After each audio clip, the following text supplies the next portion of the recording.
Alô? Bom, nós estamos aqui, Jamile e eu, para falarmos sobre o prêmio Ruth Nussensweig, na verdade, anunciarmos os finalistas do prêmio Ruth Nussensweig.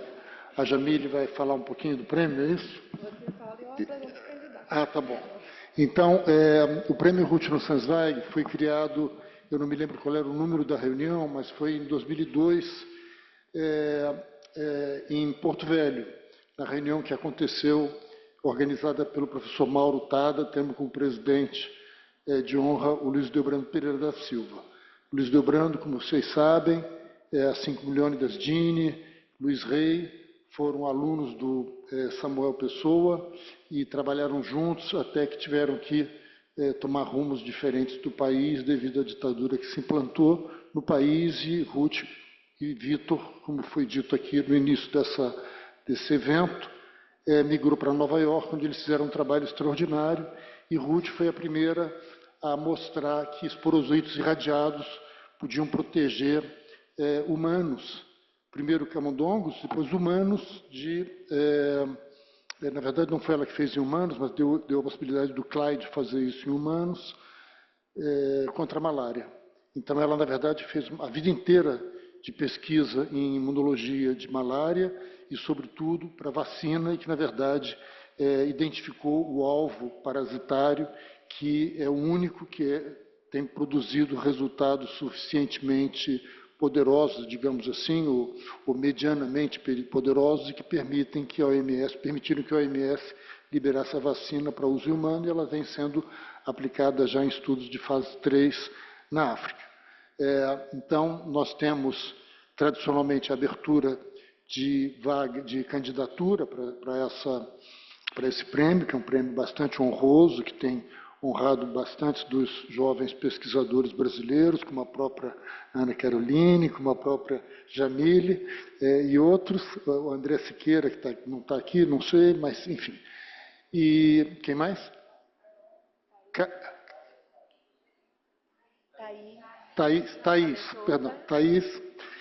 Então, vocês veem que é um prêmio que reconhece figuras que se diferenciam, de fato, na juventude científica, né? Então, nós tivemos, acho que, 6 candidatos, se eu não me engano, e 3 foram selecionados. A Jamile, então, vai... eu não falei muito da Ruth, na verdade, ela nasceu em Viena, e ela veio para o Brasil com, acho que, mais ou menos 9 anos de idade, e aqui ela fez a carreira dela, ela estudou na USP, fez medicina, onde ela encontrou o Vitor, já foi falado que ela casou na biblioteca da USP, então ela dá nome a esse prêmio. Jamile, então você vai apresentar os candidatos. Na verdade, a gente não vai apresentá-los, né, vai só chamá-los, que a Jamile explicou que faz parte do prêmio, que eles se apresentem, na verdade, durante a apresentação.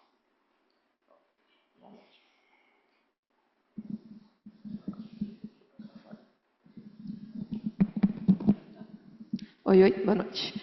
Então, uma honra poder estar dividindo aqui a apresentação desses candidatos com o professor Cláudio. Então, agradeço a comissão organizadora, em especial a Carol e o Daniel. É quase passar a faixa para o próximo que vai ganhar esse prêmio tão honroso e que me abriu tantas portas. Então, como o professor Cláudio já apresentou um pouquinho uma medalha e sem muitas delongas, uma curiosidade breve, a gente teve nos últimos 3, 4 anos atrás, foram vencedoras mulheres que ganharam esse prêmio. Então, hoje temos 3 candidatos, brilhem neste palco. Então, o primeiro que eu irei chamar aqui será o Dr. Marcelo Augusto Mota Brito, que atualmente é colaborador na Fundação de Medicina Tropical, Dr. Heitor Vieira Dourado, no Amazonas.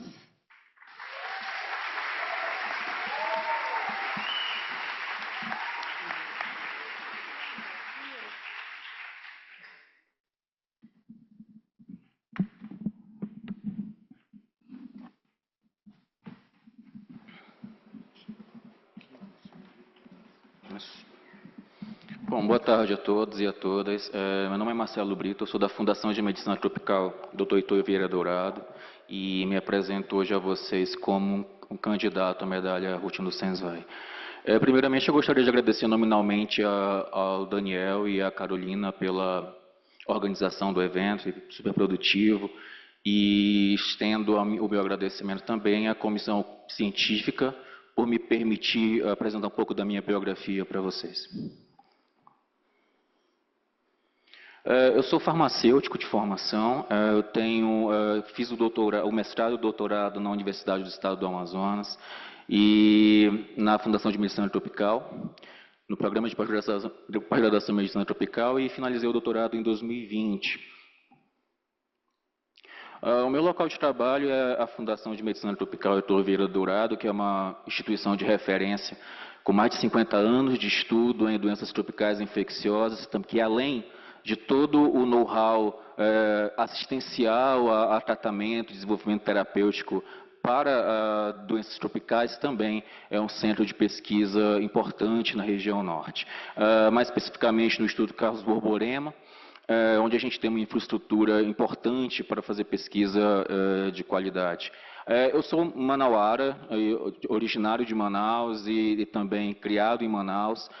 Manaus é uma cidade metropolitana e, como toda cidade metropolitana, ela tem seus problemas de cidade metropolitana, sociais, ambientais, entre outros, econômicos, e que tornam e tem uma população, de certa forma, parte da população vulnerável e exposta às doenças tropicais e negligenciadas. O meu início de trabalho em ciência foi no estudo epidemiológico, no Transep, em 2012, após a formação acadêmica. O Transep ele teve como objetivo principal a busca de investigação de indivíduos assintomáticos em áreas periurbanas de Manaus. Ocorreu na zona periurbana de Manaus, só ver o pointer aqui. Na zona periurbana de Manaus, como vocês podem observar, o meu primeiro instrumento de trabalho foi um termômetro digital, foi a única coisa que me deram para trabalhar no início da carreira. Então todo mundo começa de forma singela, não tem jeito. Os dados do Transep eles deram origem ao mestrado da doutora Ana Almeida. E ocorreu na área periurbana de Manaus, em 3 áreas à época, bastante problemáticas em relação à transmissão de malária. Uma área rodeada por rios, com bastante criadores de mosquito, então uma população bastante exposta à infecção malárica. Então o trabalho trouxe como informação principal a alta carga de carreadores assintomáticos em Manaus, cerca de 50% da população que vivia na área do Brasileirinho, Ipiranga e Poraquequara apresentava a infecção assintomática por malária e mantinham a transmissão ativa naquela região de forma que nós não conhecemos exatamente o quanto isso impactava, pela quantidade bastante, o quanto impactava na epidemiologia de malária e na transmissão da região periurbana de Manaus. Além disso, também foi visto uma grande quantidade de infecção por gametócito assintomática, então, pessoas, além da gametostemia alta, também uma capacidade desses gametócitos infectarem mosquitos, mesmo sendo pessoas sem sintomas, então a transmissão mantida nessa população.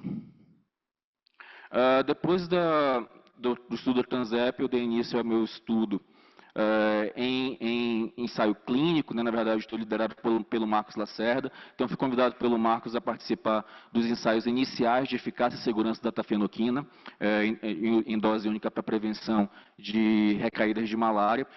Nesse estudo, na verdade, eu iniciei o aprendizado em pesquisa clínica mesmo. Eu fui o farmacêutico coordenador da farmácia clínica, então eu fazia dispensação de medicamentos. Então todos os pacientes tratados com tafenoquina na época foram tratados por mim, na verdade eu dispensei o medicamento a eles, e fiz também a testagem de GCSPD de todos eles na pré-triagem para garantir a segurança de tratamento deles. Esse estudo teve como principal resultado mostrar que a tafenoquina em dose única ela é comparável à primaquina sob supervisão em 14 dias, na prevenção de recaídas, uma grande superioridade em relação à cloroquina unicamente utilizada como placebo. Então, aqui foi o estudo inicial que deu as primeiras informações sobre a eficácia de tafenoquina em indivíduos realmente infectados com malária. O meu mestrado ele ele consistiu na validação de teste diagnóstico, que é uma área que eu continuo trabalhando até hoje. Então, nós fizemos a validação clínica do CareStart GCSPD. O CareStart GCSPD, na verdade, foi uma tentativa, né? Foi um produto comercializado, mas ele tem essa característica de um teste de fluxo lateral. Então, como vocês podem ver, ele tem uma grande subjetividade na interpretação, e isso fez com que a sensibilidade do teste fosse muito baixa, e por isso ele não foi, a gente não deu continuidade à implementação dele em campo. Depois, finalizando o mestrado, né, com a validação do CareStart, eu iniciei, junto à doutora Bárbara Baro e à doutora Catherine de Rust, o doutorado, né, com, na verdade, uma aventura na patogênese, né, que foge um pouquinho do que eu fiz no restante da minha carreira, mas nós fizemos análise de medula óssea, de aspirados de medula óssea em indivíduos infectados por malária em 2 tempos, né, durante a infecção ativa e depois durante a convalescença, e mostramos que esses indivíduos apresentam sequestro de formas parasitárias na medula óssea, né, comparado ao sangue periférico, principalmente de formas jovens, como trofozoítos, e também uma parcela de gametócitos na medula. Além disso, esse estudo mostrou, como eu comentei, uma parasitemia similar ao sangue periférico, né, comparamos os dois tecidos, mostrou o enriquecimento de gametócito e também a presença de vários estágios de parasita na medula óssea desses pacientes com malária e alto grau de transcrito de PVS 25, confirmando a gametocitemia no tecido medular. Nós fomos um pouco mais a fundo no estudo medular e fizemos a transcriptômica das células eritroblásticas, ou seja, das células imaturas, né, eritrocitárias, de toda a linhagem. Começamos com os eritroblastos e fomos evoluindo até o reticulócito, e vimos que há um atraso na eritropoiese desses indivíduos com malária, né, vivax, e também uma deseritropoiese, uma ineficiente eritropoiese em pacientes com infecção ativa, que depois era recuperada na convalescência, ou seja, na ausência de malária, não havia mais, ou isso era recuperado, na verdade, né, pelo sistema imune, o sistema orgânico do paciente, e vimos também uma alta expressão de transcritos por RT-PCR, de genes envolvidos na resposta imune, genes envolvidos no complemento, genes envolvidos na sobrevivência celular, e uma diminuição de genes relacionados de transcritos de genes relacionados à maturação de eritrócitos, que pode estar relacionado à deseritropoiese e, ultimamente, consequentemente, ao desenvolvimento de anemia em indivíduos com malária vivax. Então, aqui um pouco do que nós mostramos, né, da eritropoiese, alguns transcritos interessantes, né, relacionados à eritropoiese, subexpressos durante a infecção malárica, que isso foi recuperado depois na convalescença. Aqui nós exploramos um pouco a sobreposição dos nossos achados em vias metabólicas conhecidas como a via FOX, né, que está relacionada à via de desenvolvimento eritrocitário, a via de apoptose relacionada à sobrevivência celular e também vias de coagulação e cascata do complemento também alteradas durante malária.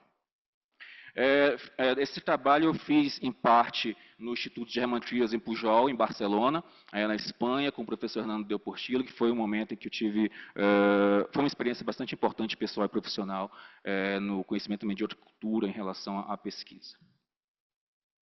Depois, terminando o doutorado, na verdade, ainda terminando o doutorado, iniciei a validação clínica do teste Standard de Biosensor, que é o teste implementado e incorporado hoje pelo Sistema Único de Saúde para deficiência de SSPD, é o primeiro teste de deficiência de SSPD implementado no Brasil, e foi, na verdade, o primeiro estudo que eu tive mais independência, mais autonomia em gestão de projeto, gestão econômica do projeto, gestão de insumo, gestão de pessoal, treinamento e também na análise de validação do teste rápido.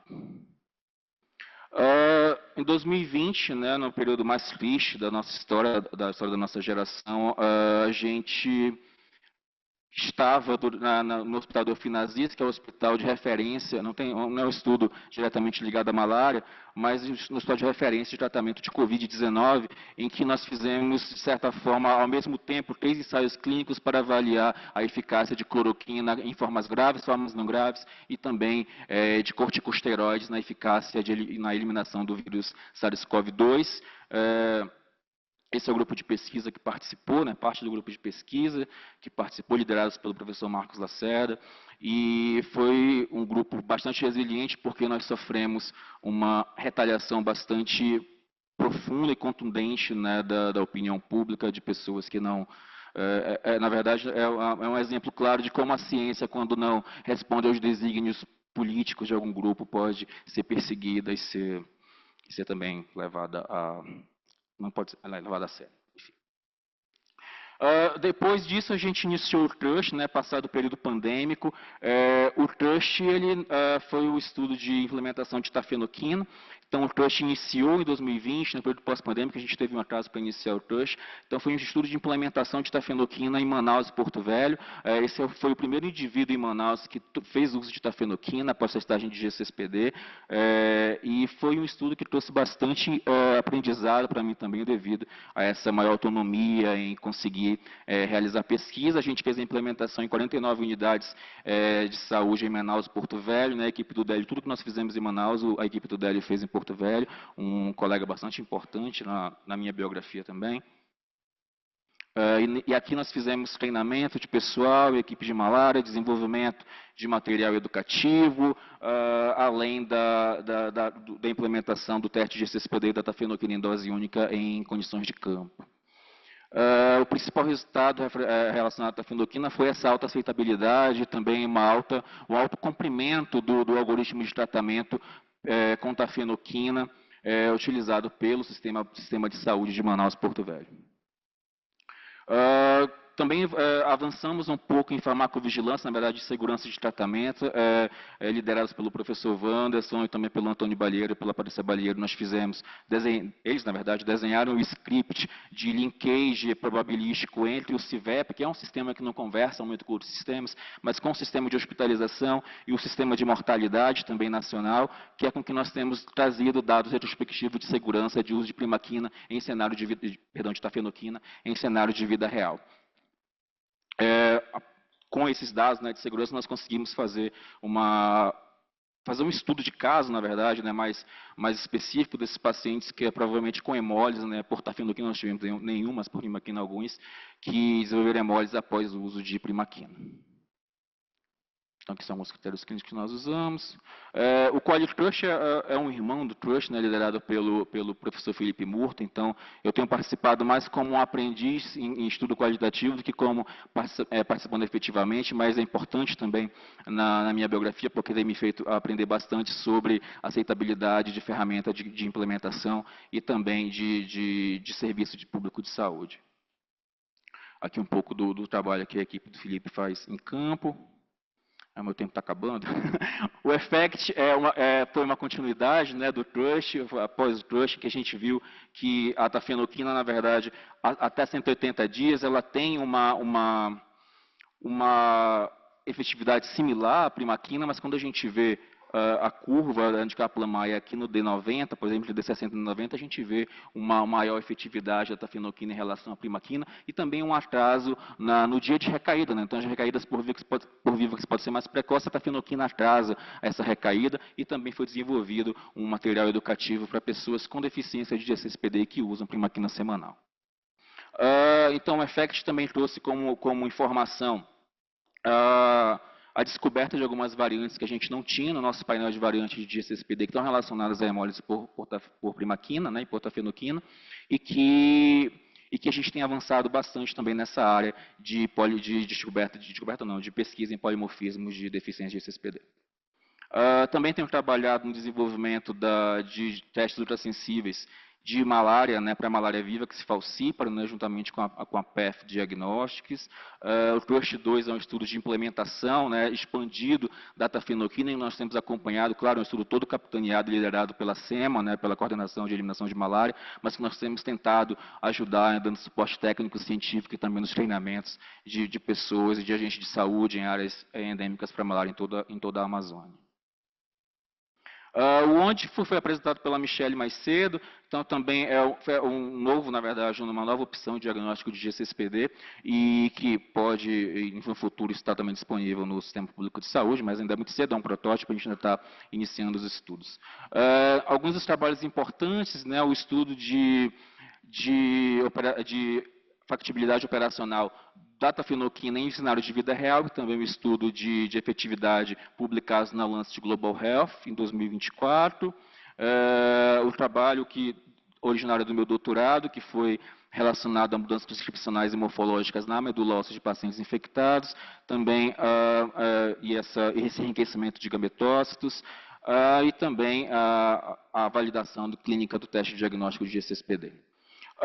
Em relação à pesquisa futura, um pipeline rápido do que a gente pretende fazer. Então, a gente está acompanhando a implementação pigética de tafenoquina iniciada em março pela SEMA. Então, a gente vai fazer o estudo também de operacionalidade, aceitabilidade, efetividade, tolerabilidade e segurança. A gente tem avançado bastante no sequenciamento do gene de GCSPD, não só no Brasil, mas a gente tem também a pretensão de fazer isso em outros países da América Latina e também desenvolver novas tecnologias para malária, GCSPD, tudo alinhado à agenda de eliminação do Programa Nacional de Malária, da PAHO e também da Organização Mundial da Saúde.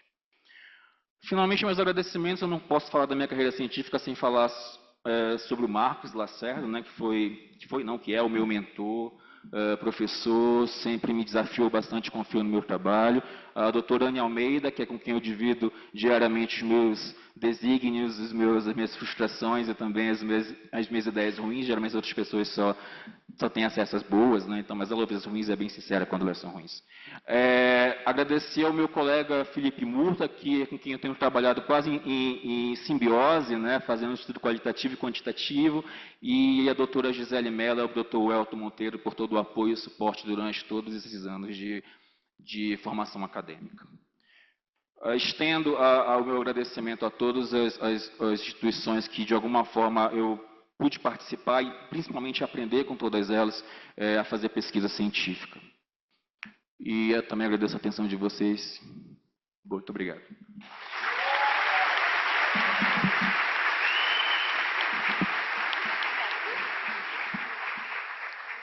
Obrigada, Marcelo. Parabéns pela trajetória. E aí vamos para o segundo candidato, o Dr. Pablo Secato Fontoura, que atualmente é assessor técnico na coordenação de eliminação da malária no Ministério da Saúde. Pablo.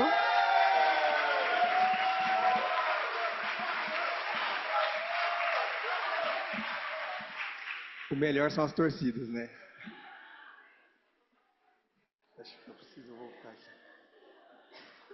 O passador é aqui, né? Boa noite, né, a todas e a todos. Gostaria de agradecer primeiramente a oportunidade, né, de estar aqui participando desse evento. Parabenizar o meu colega Marcelo e também o Rodrigo, né, que também estão concorrendo a esse prêmio, mas estamos muito felizes de estar aqui participando. E eu vou falar um pouquinho da minha trajetória para vocês. Então, eu separei nesses temas, né, falar um pouco sobre a minha formação acadêmica, de pós-doutorado, e uma outra etapa onde eu sou assessor técnico, estou como assessor técnico no Ministério da Saúde, mas está totalmente ligado a essa primeira etapa. Então, eu sou dessa grande cidade de 5 mil habitantes, né, Américo de Campos, no interior de São Paulo, por onde eu fiquei por toda a minha vida. Sou biomédico... Eu sou biomédico formado pela Universidade Estadual de Londrina, e antes de fazer pós-graduação, eu trabalhei por 2 anos na Secretaria de Educação do Estado de São Paulo. Então, o meu primeiro contato com a malária, né, foi no meu mestrado, né. Eu tive a oportunidade de trabalhar num estudo de corte com crianças no estado do Acre, e por meio do grupo de estudo do professor Marcelo Urbano, do ICB da USP, né, que trabalha com esse contexto, de entender esse contexto de transmissão. Esse é um modelo de iceberg que eu desenhei, né, principalmente focado nessa questão dos assintomáticos. Eu tive a oportunidade de conhecer a Amazônia, de trabalhar numa área de fronteira agrícola na Amazônia, né? E tive a oportunidade de fazer treinamento estatístico, de trabalho de campo, também de trabalho laboratorial, que era a minha formação. Então foi uma etapa muito importante da minha trajetória, né? Do início da minha trajetória. E esse trabalho é um trabalho muito importante também nessa questão, mostrando essa questão dos reservatórios. E de maneira até natural, né, eu me apaixonei pelo contexto da doença. Eu não gosto da doença, eu gosto do contexto, né, me apaixonei pelo contexto que essa doença está inserida, né. Então nós tivemos a oportunidade de trabalhar, tive a oportunidade de fazer esse projeto de doutorado pelo ICB da USP, né, onde nós tivemos um financiamento, além da FAPESP, do Ministério da Saúde. Então foi um projeto que estava muito ligado à parte da academia com o serviço, né. Nós testamos então uma estratégia de detecção ativa, né, reativa em área de eliminação da malária, né, onde nós fizemos esse estudo de painel, né, seguindo esses indivíduos em 4 momentos. Então foi também um estudo que mostrou essa questão dos reservatórios, né, de importância, e também mostrando a importância desses segmentos nesses indivíduos e também nesse contexto, além da gente mostrar esses elos epidemiológicos, né, de transmissão, tentar mostrar esses elos epidemiológicos de transmissão. Aqui um pouco da minha trajetória, né, eu morei no município de Acrelândia por 1 ano, então foi assim uma experiência formidável. Quando eu fico de férias, eu vou visitar a Acrelândia, né, então ficou marcado na minha trajetória. E no pós-doutorado, né, que eu fiz pelo ICB, fiquei 1 ano em Harvard, na Escola de Saúde Pública, e também pelo Instituto de Medicina Tropical de Lisboa, eu pensei não só nessa questão de trabalhar com os reservatórios, que a gente continuou trabalhando, mas essa questão de como o meio ambiente, mas um meio ambiente contextualizado, com o homem inserido, essa ação antrópica, influencia nessa dinâmica de transmissão da malária. Então nós olhamos para os tanques de piscicultura em uma área endêmica de malária, né? Então nós testamos essa estratégia alternativa, essa estratégia complementar, desculpa, com o biolarvicida nessa área, e mostramos a eficácia desse produto não somente em redução às formas imaturas do vetor, mas também ao número de casos, né? Então foi uma parte estatística muito importante para mim de treinamento também. E aqui um pouco da minha trajetória também. Eu morei por 2 anos e meio em Cruzeiro do Sul, né, lá no estado do Acre, e essa equipe que a gente trabalhava diariamente no campo. E dentro desse estudo também eu continuei trabalhando com essa questão da investigação dessa parte da malária humana. Bom, aqui é um pouco do resumo dessa parte de formação acadêmica, né, e também de pós-doutorado, né. Bom, eu trabalhei com essa questão, né, de entender essa dinâmica de transmissão, de ter essa questão da modificação antrópica no ambiente, né, e eu tive o privilégio de conviver de vivenciar, né, essas questões, né.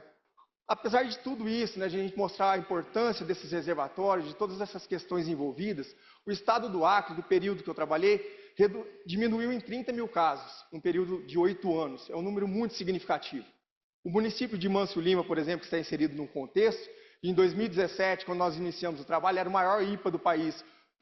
Fechou o ano passado com 300 casos, está muito próximo à eliminação, ou seja, a roda está girando, está acontecendo algo, e eu quis entender um pouco mais. Então eu tive esse desejo, né, de conhecer o serviço, de trabalhar no serviço, tentar aplicar esses meus conhecimentos, né, principalmente para essa definição de malária residual, né, que tem essa definição bem clara, né, do que a gente fazia num contexto de controle, o que a gente precisa para eliminar a malária no local. Esse daqui sou eu, né, saí com mais dúvida do que sugestões, né, então é bem isso mesmo.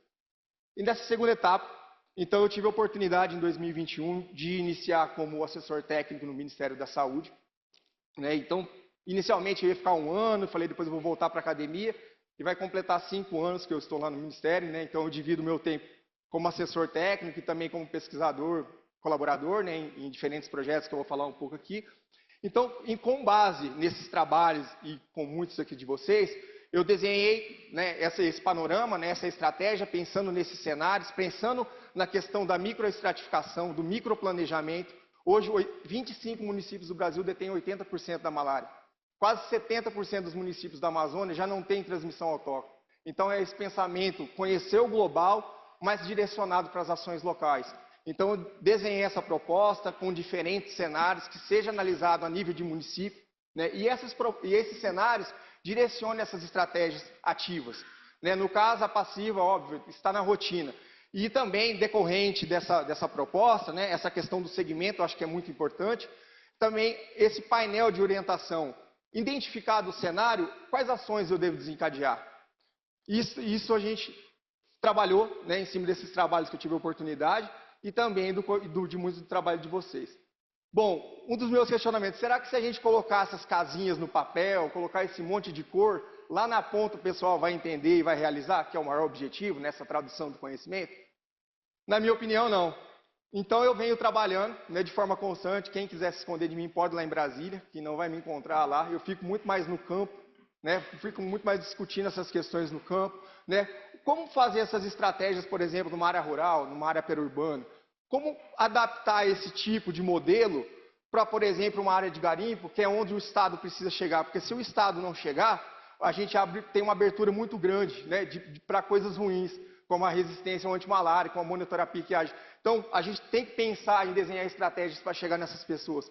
E uma última experiência, que para mim foi grande, né, foi levar essa proposta com os agentes locais, com o Estado, para uma área de indígenas isolados, né? Então, que não fala a língua, que tem um contexto totalmente diferente. Então, permaneci lá por cerca de uma semana, 10 dias, né, para entender esse contexto, para rediscutir esse contexto. Então, essa é a ideia, de nós pegarmos essa ciência, colocarmos essas propostas e levarmos ao entendimento local. Quem vai fazer essa estratégia não é uma pessoa lá no Ministério atrás do computador, tem que ser o local, tem que ser o agente local, a vigilância tem que estar na mão do agente local. Uma outra questão que eu vim trabalhando também, né, que tem ajudado no Ministério a discutir, como eu disse, essa possibilidade de uma estratégia complementar de controle vetorial, isso tem que ser discutido, o Bento colocou assim, tem que ser discutido onde, o custo-efetividade, mas mostrou a eficácia então, para ser aplicado. E algo que a gente trabalhou foi no desenvolvimento desse protocolo para entomologia. Qual que é o racional? Acho que é pensando até um pouco do futuro da entomologia. Hoje é um contexto diferente, a gente não temos aquela entomologia que a gente fazia antigamente, com aquele monte de gente no campo fazendo. E essa pode ser uma possibilidade, né, de fazer uma entomologia mais otimizada, mais pontual, mas que dê resultados fidedignos. Obviamente, não é nada simples, mas eu penso que pode ser um protocolo de uma parceria entre a academia, né, obviamente com a inovação, né, a questão dos próprios LACENs, da gente empoderar os LACENs dos laboratórios que têm essa prerrogativa, né, de estar apoiando, e também uma demanda local, né? Então pode ser uma possibilidade de uso para uma entomologia. Aqui está uma parte mostrando, né, o que eu venho trabalhando, a gente vem discutindo, vem participando também dos treinamentos locais da implementação de inovações como a tafenoquina, a G6PD, e vem discutindo com os colegas as possibilidades, né? O G6PD, na minha visão e também acredito que do Ministério, ele não serve apenas para tafenoquina, ele abre outras possibilidades, por exemplo, alternativas de tratamento, como já foi falado, para a primaquina, né, em diferentes contextos. Então a gente tem que aproveitar as inovações que a gente tem e levar isso em discussão a todos os níveis. Isso é um pouco dessas ações, né, que mostrando que foi muito interessante, também fui em área indígena para fazer esse tipo de conversa, então esse é um pouco do que eu estou fazendo. E aqui uma parte que eu acredito que sem educação e promoção de saúde não há plano sustentável, eu acho que essa base, o alicerce para tudo, a gente tem que discutir isso ao nível. Então, em 2013, eu escrevi esse projeto e a gente conseguiu um recurso de curso de formação de lideranças na malária. Então, foram realizados mais de 6 cursos, mais de 500 pessoas formadas. Os profissionais que participam são multidisciplinares. A gente só não trata da parte técnica e biológica, mas a gente fala também de gestão e política, que é super importante para esse processo. Então, aqui participa gestor, participa agente, então é multidisciplinar, né? Aqui um exemplo, o último que foi agora recentemente, com os 12 DCEs prioritários, com os municípios que esses DCEs fazem parte, com os estados, para a gente discutir essa questão da eliminação de uma forma tripartite. Aqui também é algo que eu sou responsável técnico, né? Que eu escrevi, que é o diálogo científico, que a gente homenageou o professor Pedro Tauil, que está aqui. Qual que foi o racional aqui? Por exemplo, a gente recebia uma pergunta, Pablo, por que usa vacina na África e não usa no Brasil? A gente tem uma resposta protocolar, uma resposta, né, técnica, e a gente continua usando. Mas eu pensei, por que a gente não conversa sobre isso com aquele profissional da ponta que está falando? Então foi essa a ideia, nós fizemos esse diálogo com os temas. Vou dar um exemplo, por exemplo, da vacina, que eu acho que é um desafio para o Ministério levar esse conhecimento até a ponta, mas também o contrário. Eu acho que a professora Irene, que gentilmente aceitou o desafio, ela teve que adaptar um pouco da fala dela, dos slides, né, para estar conversando com isso de uma forma talvez mais horizontal sobre esse tema. E os feedbacks foram ótimos, porque assim, tinha pessoas que falaram, nossa, eu trabalho há 30 anos com malária e não sabia como que era feita a vacina. Ah, por isso que é tão difícil sair a vacina para a malária e tal. Então, é uma coisa muito boa, né? A gente está no 6º seminário, que começou o ano passado, e também as oficinas de eliminação, que eu venho trabalhando com os colegas no Estado, né? Que a gente discute esses temas mesmo. Será que as pessoas sabem mesmo a diferença de controle para eliminação? A gente fala muito em virar a chave, mas será que os municípios que precisam se ver no processo sabem essa diferença? Qual que é essas definições? Assintomático para pesquisador é igual para assintomático para quem está na ponta? Então a gente acaba discutindo muitas dessas questões que eu acho que são importantes para esse contexto todo. Aqui os projetos que eu participo, né, os recentes projetos como pesquisador, né, esses 2 projetos abordam essa questão do meio ambiente, da malária e essas alterações climáticas no meio ambiente. Esse segundo mais voltado à questão do vetor, e esse primeiro que já está em vigência, mais com essa questão da mobilidade. Por exemplo, aqui eu sou o pesquisador responsável por essa questão da verificação subnacional, para a gente tentar avançar, né, para desenvolver, por exemplo, indicadores, né, que não só envolva, por exemplo, a questão de risco com o número de casos ou insumo, mas também com esse risco ambiental. Qual que é o risco ambiental, sabendo que a malária está diretamente relacionada a essa questão da vulnerabilidade? A malária está diretamente relacionada a essa questão da vulnerabilidade das pessoas no Brasil.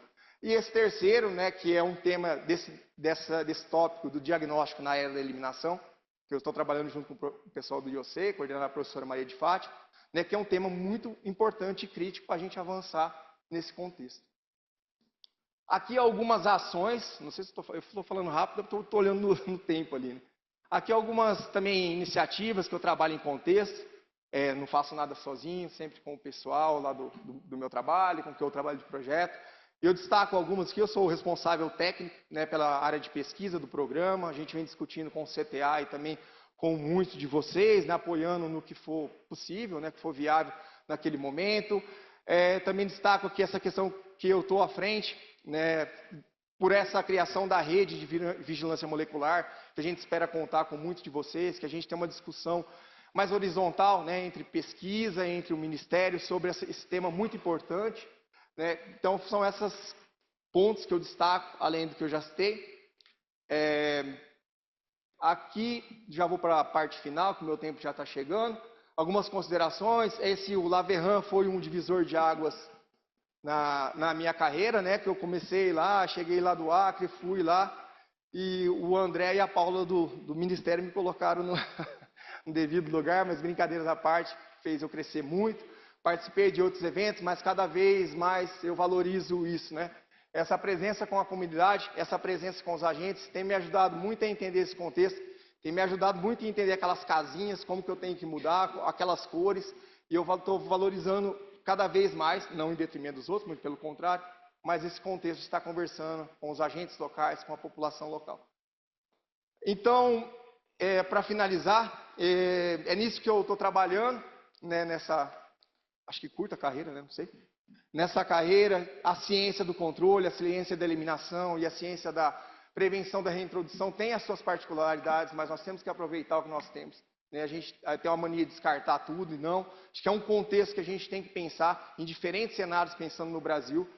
A ciência está, né, e sempre estará presente, porque sem a ciência a gente não consegue criar protocolo, a gente não consegue chegar a nenhum plano. Então, ela é a base para tudo isso, né? Quando a gente vai justificar qualquer coisa, por que precisa eliminar a malária, a gente usa a ciência para justificar isso. A malária tem que ser um programa de Estado, né, independente do que a gente está passando. E aqui eu tenho muita gente para agradecer, eu não ia caber no slide, né, e só para mostrar essa brincadeira do Dicei, eu fui mal sucedido nessa tentativa e o pessoal lá do Dicei Porto Velho fez essa figurinha. Muito obrigado aí pela atenção de vocês.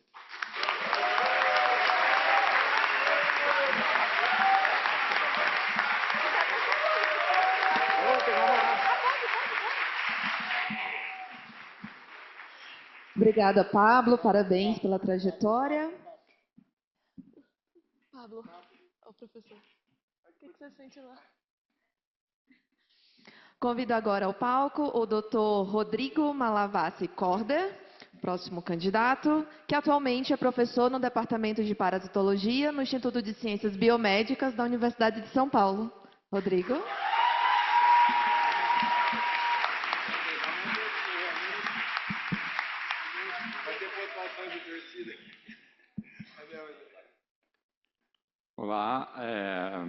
noite a todos. Queria, primeiramente, reconhecer o trabalho da Carol, do Daniel pelo Congresso, agradecer à Comissão Científica pela oportunidade de apresentar meu trabalho aqui. Saúdo também o Pablo, o Marcelo pelas apresentações, saúdo também a banca Jamile, professor Daniel. Espero não decepcioná-los e manter o nível das apresentações, que sem dúvida nenhuma foram muito impressionantes. Então, sou Rodrigo, controle aqui. Tá. Sou Rodrigo, então sou professor no Departamento de Parasitologia do ICB. Primeiramente, eu gostaria de falar rapidamente da professora Ruth Nussenweig. Então, ela se formou em medicina em 53 e em 68 ela voltou ao Brasil para obter o seu diploma de doutorado. Como já foi dito pelo professor Aloysio e pela Irene também, devido às condições adversas políticas da época, então ela retornou para o exterior, após também ter passado um tempo no exterior. Mas eu gostaria de destacar que em 68 ela recebeu o prêmio, o título de doutorado, em 67 ela publicou na Nature, então talvez fique aqui uma inspiração para os alunos de pós-graduação. Ela publicou na Nature, então, o trabalho que deu início ao desenvolvimento da vacina, da vacina que hoje é recomendada pela Organização Mundial da Saúde, nas palavras do Tedros Adhanom. Então, um momento histórico. Fica aqui meu tributo a Ruth Nussenweig. Então, minha trajetória em malária começou em 2017, no meu doutorado. Fui orientado pelo professor Marcelo Urbano Ferreira, no Instituto de Ciências Biomédicas na Universidade de São Paulo. Tive um período no exterior, onde fui orientado pela professora Gabriela Gomes, na Liverpool School of Tropical Medicine. Em 2021 eu concluí o meu doutorado e eu tive uma oportunidade, e eu também acredito, e talvez seja unanimidade nessa plateia, não era um momento favorável à educação no Brasil, político menos ainda. Combinado com essa oportunidade que eu tive, eu acabei saindo do país, e eu fui realizar meu pós-doc na Universidade da Califórnia, Berkeley. Fui supervisionado pelo John Marshall. Continuei estudando malária, mas a partir de um outro aspecto. Estudei Gene Drive Systems, eu vou falar um pouco disso depois. Retornei ao Brasil em 2023 para assumir uma posição no Departamento de Parasitologia no Instituto de Ciências Biomédicas da Universidade de São Paulo. Em 2025, eu me desloquei para o Imperial College, estou fazendo um estágio de pesquisa lá no momento. Em toda essa trajetória, malária foi o meu tema principal de pesquisa, e vou apresentar um pouquinho das ideias que a gente desenvolveu durante esse período. Mâncio Lima, então, fica aqui localizado no estado do Acre. Foi, então, o local de estudo, né, onde eu obtive dados para fazer os estudos que eu publiquei durante esse período. Então, Mâncio Lima é uma municipalidade, uma cidade no Acre, tem em torno de 17 mil habitantes, mais ou menos 50% dos habitantes moram na área rural. Em 2014, eu acho que o Pablo já falou, tinha o maior índice parasitário anual do Brasil. A gente começou com um censo que foi organizado pelo grupo do professor Marcelo, que enumerou quase 9 mil pessoas, distribuídas em 2.300 residências. Eles obtiveram dados demográficos e socioeconômicos desses indivíduos, e a gente combinou isso com os dados de malária do CIVEP. Então, os trabalhos que eu vou apresentar daqui para frente foram baseados nesse banco de dados. Essa é a cidade de Mâncio Lima. Essa foto eu que tirei. A gente estava chegando no Acre, passou de avião, eu consegui reconhecê-la por cima. Eu acho que aqui é onde foram realizados todos os estudos. Então, a gente começou a gente teve acesso a 1000 dias de dados do CIVEP. A primeira coisa que a gente fez, a gente cruzou esse banco de dados com o banco de dados do censo dessa cidade, e a gente criou uma distribuição do número de casos por pessoa. A gente viu que a transmissão de malária nessa localidade era muito heterogênea. A maior parte das pessoas, quase 70%, não teve malária em 1000 dias, enquanto que alguns tiveram muitas malárias, né? Muitos episódios de malária durante esses dias. Então, essa heterogeneidade acabou sendo tema dos próximos capítulos dessa trajetória pela malária. Eu destaco aqui um ponto que a gente identificou, um fator de risco, o fator de risco de maior associação à malária nessa localidade, nesse período, que foi pessoas morarem na borda da cidade. Não é trivial definir o que é borda da cidade, a gente acabou criando um algoritmo, usou alpha shapes, enfim, isso não importa no momento, e viu que aqueles que moravam nessa localidade tinham um risco aumentado de malária. Isso dialoga com o plano nacional, com o plano de eliminação de malária, que diz que a periferia da cidade, principalmente nas cidades amazônicas, é uma área de alto risco para a transmissão de malária. No nosso segundo trabalho, então, tendo em mente a heterogeneidade, né, de transmissão, a gente criou um modelo que, eu diria, passou a ser um referencial teórico para como a gente pensa a dinâmica de transmissão da malária. E se eu puder ter a atenção de vocês, eu pediria atenção nesse slide, talvez vai ser o mais importante da apresentação. Então, como que a gente pensou malária, né?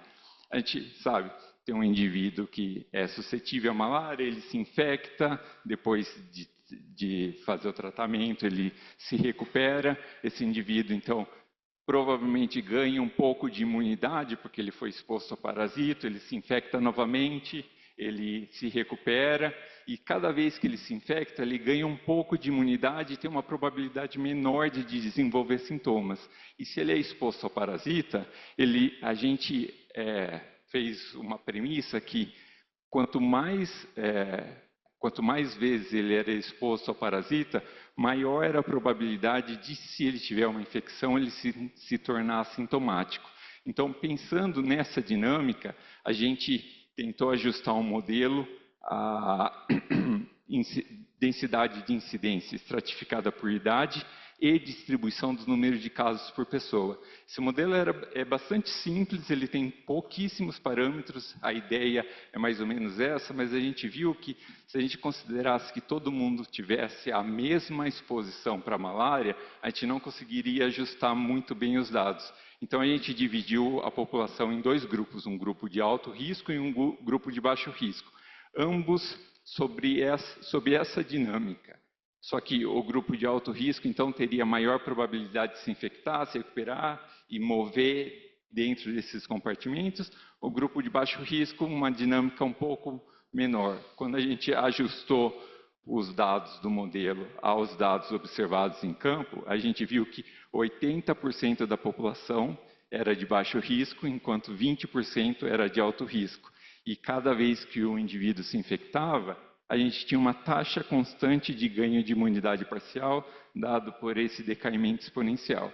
Então, se a gente dividir esses indivíduos em grupo de baixo risco e em grupo de alto risco, os indivíduos de baixo risco se infectam, aqui são suscetíveis, infectados e infectados assintomáticos. Quando eu falo infectados, são infectados sintomáticos. Então, sintomáticos, assintomáticos, eles se infectam e se recuperam e assim por diante, numa taxa muito mais lenta. Os indivíduos de alto risco se infectam, se recuperam muito mais rapidamente, então existe um acúmulo de assintomáticos ao longo da idade. A gente sabe que quanto maior a idade, maior a probabilidade de você encontrar uma infecção assintomática em campo. Então, mais ou menos, essa é a dinâmica que a gente pensa ou tem em mente quando faz as próximas análises. Então, isso dialoga também com o Plano Nacional de Eliminação de Malária, que diz que a estratificação de risco deve ser feita na escala macro e na escala micro. Aqui a gente está pensando em estratificação de risco em uma cidade. Então, a gente passa a olhar a dinâmica de transmissão da malária a partir dessa lente. E eu vou retomar isso em diversos momentos. A gente, então, sabendo que a prevalência de malária que vivax é a forma mais prevalente na região, a gente estudou, então, recaídas também nessa população. A gente utilizou dados de gestantes, não gestantes, a gente comparou, a gente criou um modelo extremamente simples para isso. Extremamente simples mesmo. Às vezes a equação assusta, mas é simplesmente uma proporção de pessoas está suscetível a recaídas ou novas infecções e o resto somente a novas infecções. E a gente adotou uma taxa constante para recaídas. Deixa eu só ver meu tempo. Nossa, deixa eu correr aqui. Então, tá. Até me perdi aqui. Tá, a gente viu, então, a partir desse modelo, a gente conseguiu simular a quimoprofilaxia de malária e a gente viu que a quimoprofilaxia de malária em gestantes, depois do primeiro caso, poderia reduzir a incidência nessas pessoas entre 20% e 65% após a primeira infecção. Isso dialoga com o guia de tratamento de malária, que prevê que gestantes devam ter profilaxia depois do primeiro caso de malária. Isso só foi possível através dessa lente, porque eu falei para vocês que a transmissão é heterogênea, mas como que eu estou adotando uma taxa de novas infecções constante? Isso foi porque a gente, com essa lente, excluiu pessoas de alto risco, a gente usou proxy, o número de casos anteriores, a gente excluiu todas as pessoas de alto risco, então pôde considerar essa dinâmica. Deixa eu acelerar um pouco. Depois disso, a gente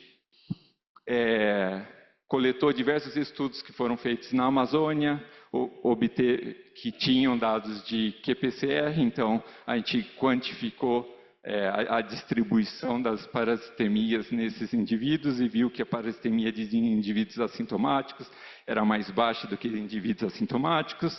A gente obteve dados de mosquitos e quanto eles se infectavam a partir dado uma parasitemia, qual a probabilidade de infectar um mosquito. A gente combinou essa informação e conseguiu estimar a contribuição relativa de diferentes estratos da população. Aqui eu estou mostrando indivíduos com uma parasitemia maior do que 100 parasitas por microlitro, seriam aqueles, por exemplo, nessa localidade de Acrelândia, contribuiriam com 86% da transmissão local, enquanto que uma parasitemia menor do que 100 parasitas por microlitro, só 14%. Por que 100 parasitas por microlitro? Essa seria a detecção dos métodos tradicionais de diagnóstico, como a microscopia. Isso também é um exemplo de heterogeneidade de transmissão. A gente juntou tudo isso num artigo de revisão e discutiu se indivíduos que teriam diversos casos seriam simplesmente não teriam sorte ou teriam só azar. A gente juntou essas informações lá. A gente, então, junto com o Pablo, deixa eu passar esses dois, a gente viu que com o decaimento da transmissão, o índice, o limiar de detecção das infecções aumentava ao longo do tempo, tanto no Deracre, que é um distrito de Cruzeiro do Sul, quanto em Mâncio Lima. Isso pode trazer problemas pensando na eliminação de malária. A gente também, então, junto com o Carlos, essa coorte de Mâncio Lima, a gente, então, selecionou aqui 1.700 indivíduos, genotipou todos os indivíduos e analisou os polimorfismos do grupo sanguíneo Duff.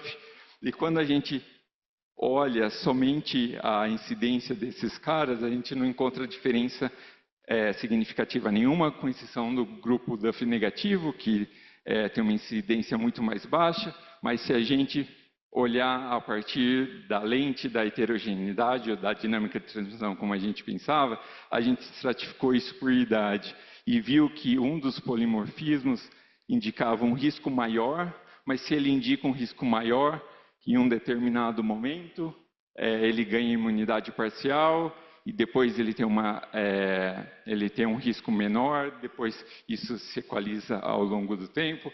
A gente também analisou a atividade da enzima CYP2D6 com a Thaís, com a Carol. Bom, eu vou ter que passar bastante rápido. A gente viu que indivíduos com atividade nula ou muito baixa de CYP2D6 têm um maior risco de recaídas. A gente analisou dados também do sistema, viu que... O meu tempo acabou, eu não sei se eu posso continuar rapidamente. Bom, a gente correlacionou mobilidade com fluxo higiênico. A gente... Bom, só vou falar mais esse, depois eu paro.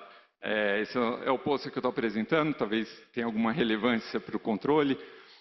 A gente correlacionou a dinâmica de malária com a continuidade política nas cidades. A gente cruzou os dados do CIVEP com os dados do Supremo, do TSE, do Tribunal Superior Eleitoral, e viu que as cidades que têm reeleição do prefeito ou que tem uma continuidade no grupo político tem uma incidência menor nos 4 anos seguintes do que aquelas cidades onde uma nova liderança é eleita. E onde tem uma nova liderança eleita, eles experimentam 20% a mais de malária nos 4 anos seguintes, o que mostra que talvez uma institucionalização do sistema de controle de malária seria extremamente relevante para a gente atingir eliminação. Trabalhei com Team Drive também. Bom, deixa eu só mencionar isso. Durante esse tempo, minha formação é em engenharia elétrica. Eu cheguei no doutorado sem saber absolutamente nada de malária. Hoje eu sei nada, mas talvez mais um pouquinho do que absolutamente nada, mas tudo que eu aprendi de malária praticamente foi com o professor Marcelo. O professor Marcelo foi meu grande mentor ao longo dessa trajetória. Tive outras colaborações.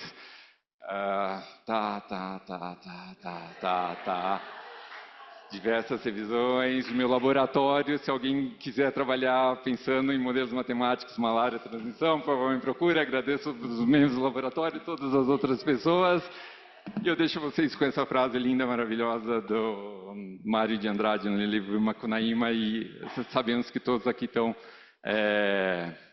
lutando por malária. A gente sabe que é difícil, mas talvez a gente vença isso em algum momento. Obrigado.